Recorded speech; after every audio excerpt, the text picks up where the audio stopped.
Greetings, gentlemen, howdy. Today this is not my shell, that is a penis. Greetings. Today, gentlemen, we will be looking at tanks, shooting at other tanks and driving around the battlefield. And I'm going to hopefully enlighten your beautiful faces as to why that tank is shooting people in a different way that is potentially worse or better than another tank. In this case, we're with I Am The Only Jake from SBN. Now, interesting fact, T49 is tier 9 in this game, which surprised me because, well, two reasons. One, I'm stupid. Two, I had to drag this to my patch 9.18 folder to play it. So I thought light tank changes happened a bit later. I guess I am completely mistaken. Anyway, tier 9 T49. Notice anything funny? Well, I noticed the complete lack of a very large explosion mounted on the frontal plate of that T54 lightweight, which said to me that Jake here is not using the 150mm gun on the T49, the famed derp gun, and that troubles me, because I mean, don't get me wrong, okay, T49 with a 90mm gun is a great tank. It's a fantastic light tank. It really is. It has better DPM than all of the tier 10 light tanks except the Sheridan when it's using the 105mm gun. So, better DPM than tier 10 lights? Mobility? Yeah, sign me up, but you can't forsake the dirt gun. If you want a good tank, you can play the T49 with the 90mm gun and you'll get a good tank. But if you want a hilariously good tank, then you play the T49 with the dirt gun. That is just the rule. Now, I'm going to continue monologuing because I don't know, I feel like my commentaries are unique because you get other people doing commentaries and they're like, this tank's doing this, that, and that. And I do that to a certain extent, but for the most part, I don't need to tell you that Jake is falling back to try and get distance so that he doesn't have to get engaged immediately by those tanks coming over the hill. However, looking at his fire support, the Scorpion, the UDES, he might have actually been able to stay there a bit longer, bait the Carnarvon and the lightweight over, and get them killed by the UDES. Either way, his decision is fallen back. Let's talk about the T49 after the changes. Before the changes, it used to have a 72 km/h top speed that is comparable to the Type 64, which on paper is one of the fastest light tanks in the game, even though it's only tier 6. Now, however, it has a 65 km/h top speed, which is by no means bad, but you're like, oh, they made it slower. No, they didn't. See, before, it had something like a 550-ish horsepower engine. Now, as an 840 horsepower engine, and horsepower per ton ratio of about 36.8, somewhere around there. 37 could possibly go down, depending on what equipment you mount. But it is a fast tank, significantly faster than it used to be, despite lacking in that top speed. Transverse speed on both the hull and the turret you got base, 44 degrees a second, which is very, very good. It lives up to its name. It is indeed a light tank. What can I tell you about this 90mm gun? Well, standard 90mm alpha damage, that's 240, much like the long 88 on the Tiger 1, for example, and many other guns of around the same caliber. 212mm of pen goes up to 250 with heat. Ain't that swell? Anything else to cover? 10 rounds per minute. As I said, DPM on this thing is fantastic. What is 10 times 240? 2,400. That's DPM base of this vehicle. That is higher than every tier 10 light tank, except the Sheridan with the 105mm gun. 410 meters view range, now that it got converted into a tier 9, which is refreshing, because it's actually more or equal to all of the tier 10 mediums except the pattern. Whereas the AMX 13105 tier 10 French light tank has 390 meters of view range, which is less than pretty much every single tier 10 medium and every single tier 10 tank destroyer and every single tier 10 heavy, because it's a tier 10 light tank, so its view range should yeah, enough of that depressing shizness. We are about to have an epic game unfold right here. And yes, I've been monologuing about various stats and things as the game unfolds, but nothing really that's magical. Just seeing that gentleman silhouetted against the sun before he plummets off the cliff and dies. Now we got T49, and that guy is certainly not using the 90mm gun, so one hit from that 152mm launcher over there will end Jake's game right now, which, well, let's face it, it's not going to happen. I wouldn't be doing this replay if it happened. You know it's not going to happen.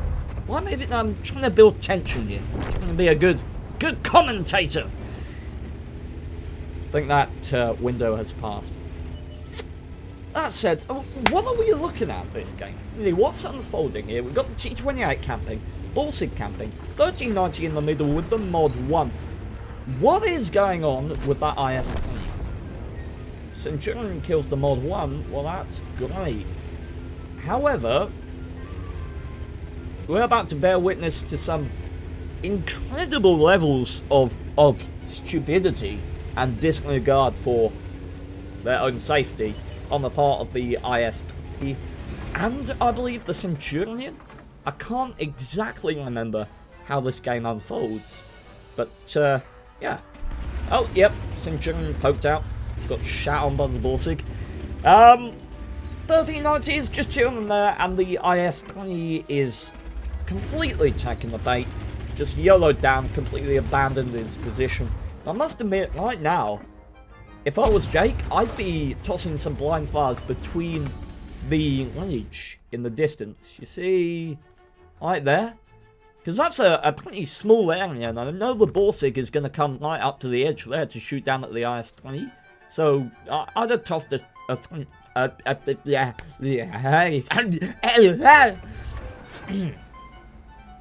I'm a tad hyper today.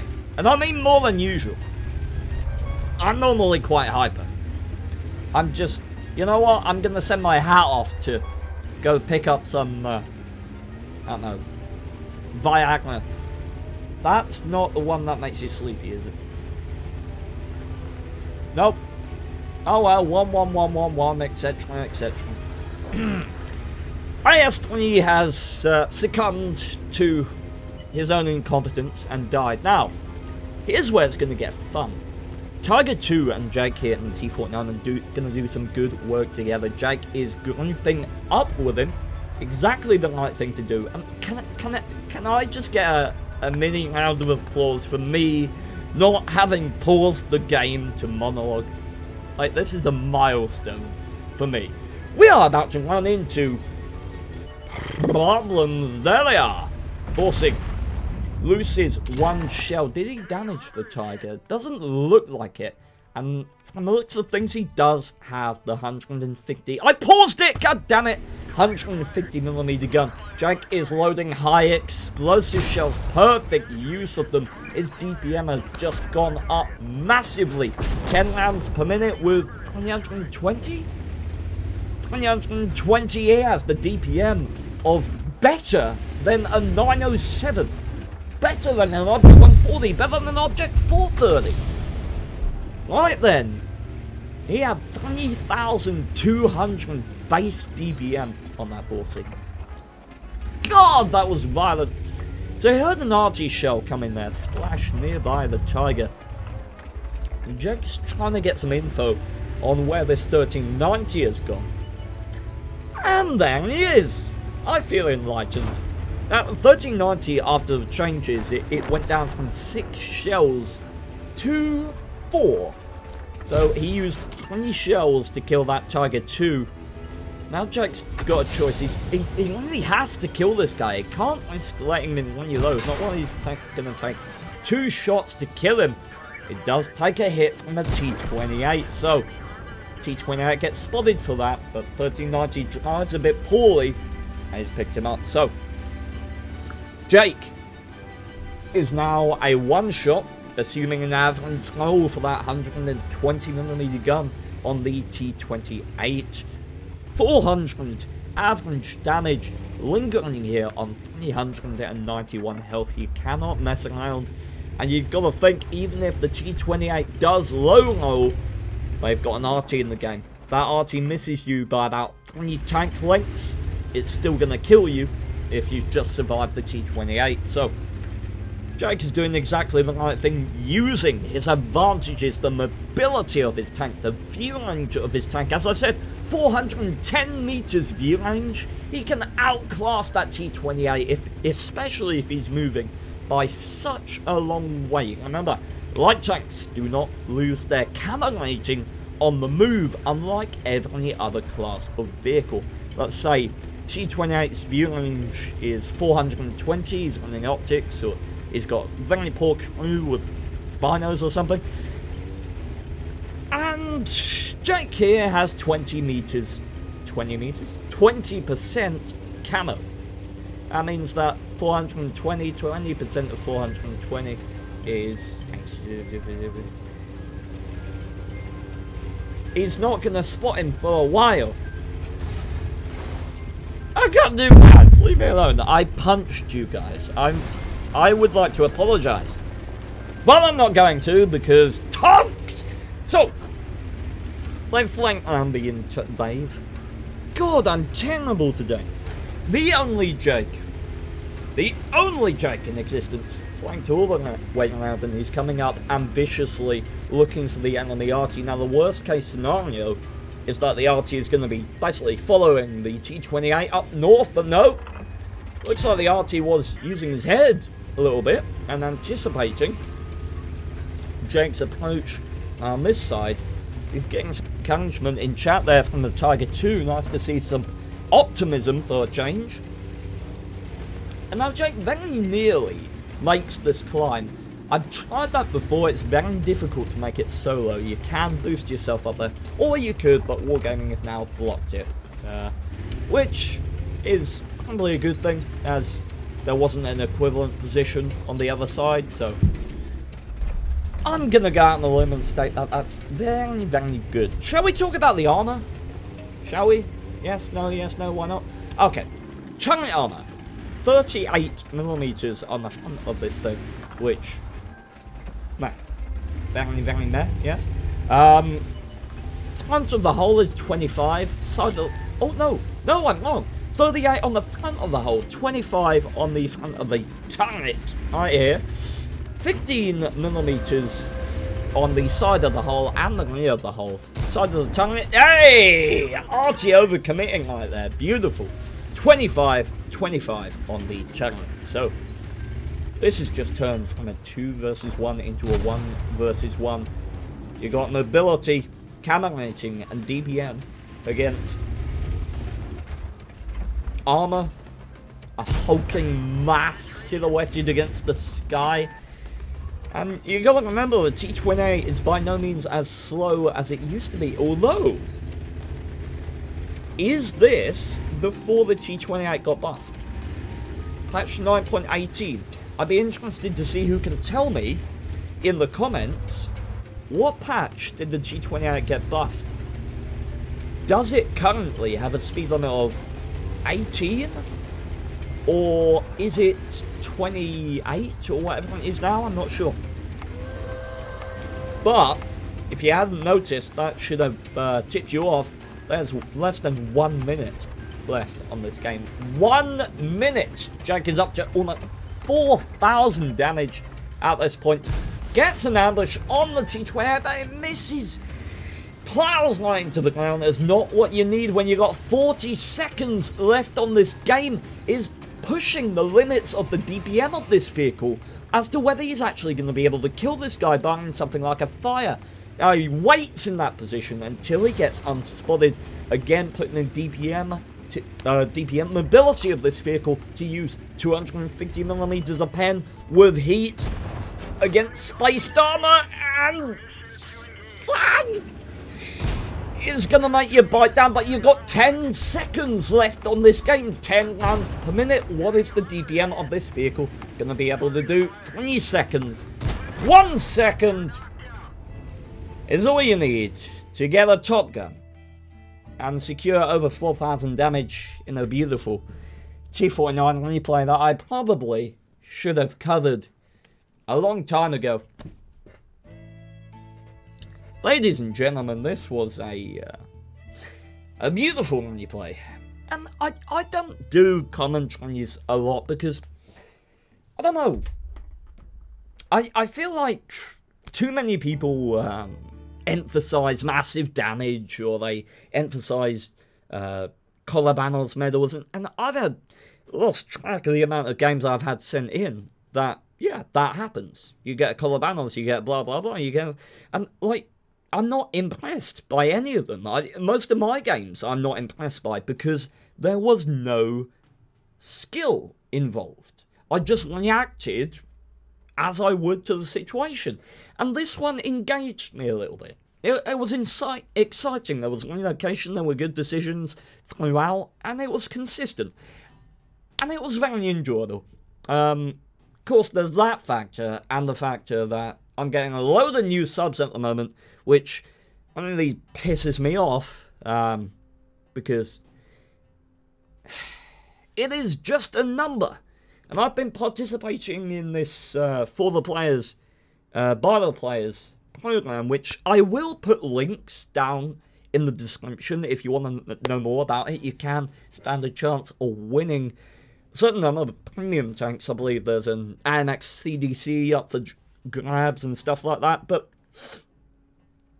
I do think I was too forward, too quick to participate in it. It's not to say I regret it, but I think that they're going about supporting, because it's like the idea behind it. Wargaming and a lot of other people, Xander, who's running the competition, they are supporting small YouTubers and Twitch streamers like myself. There's a lot of other people on there as well, and you know, I think that's great. I think that's fantastic.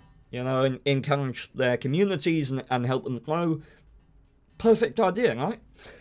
The problem, on my gripe with it, is that you literally click on it, it has a little menu that just says, subscribe to this channel, subscribe to this, subscribe to this, follow this, follow this, follow this. That's not engagement. That's not a community growing, that's a number. That is a number ticking up. And that means absolutely nothing to me. I'm getting close to 10k subs. I'm not feeling like I'm close to 10k subs. I'm at exactly the same level pretty much that I was before this started, in my opinion. And yeah, maybe it's 1% of people who actually engage with my content, but that 1% is the percentage that matters. You know, I want a subscriber base that actively engages with my content. And when I see something like this competition, that I remember the wording, if it's found that you unsubscribe to these channels, you will be disqualified from any future competitions. And I'm like, no. No, like, if I was participating, if I was not objectively involved in this and I was participating, I don't even, there's a Belarusian streamer, I'm not sure, I don't even speak his language. And yet I meant to subscribe to him and overinflate and misrepresent his subscriber engagement with him. I think that's unfair. I think that's unfair to the creator and to the community that they're trying to build. And I do think they've gone about building these communities in very much the wrong way, and in the future I'd like to see them take a different stance. Maybe like watch this video, or be in this stream, earn a certain amount of currency in this stream, blah blah blah. You know, just something that actually encourages engagement rather than just saturating a number. That's my gripe with it. As I said, as a concept, I love it. I really do. I think supporting the communities of these people is great. But yeah, I'll say no more. Description if you do want to check it out. And I am going to look into the post-battle results for literally no other reason than all the other YouTubers do it. And so it must be a good idea. Alright, so there you go. We got a high caliber as expected. Over 4,000 damage in the end. The Top Gun, always nice. Ace Tanker, fully justified. I don't think anyone will argue. That's 1.4 for an ace in the tier 9 T49. And look, it's just, it's nice. It's nice to be contrasted so heavily from the standard, I want to say. These two T49s, I don't know what gun that they were using, but they weren't using it well. Look at that. There's just, I mean, T54E1, you got one of the most overpowered autoloaders tier for tier. In the game, you can clip out a tier 8 heavy, for God's sake. Like, really 1,600 and, no, 1,500 and, what is it, 60? With that autoloader? You can do better than one shot of damage. Damn, okay. So, lost money because you're playing high tier without a premium account. So, that's gonna happen. Makes sense, does it? No, maybe, I don't know. That's the game! No more to say. Congratulations to you, Jake. Was a very good game indeed. Well done.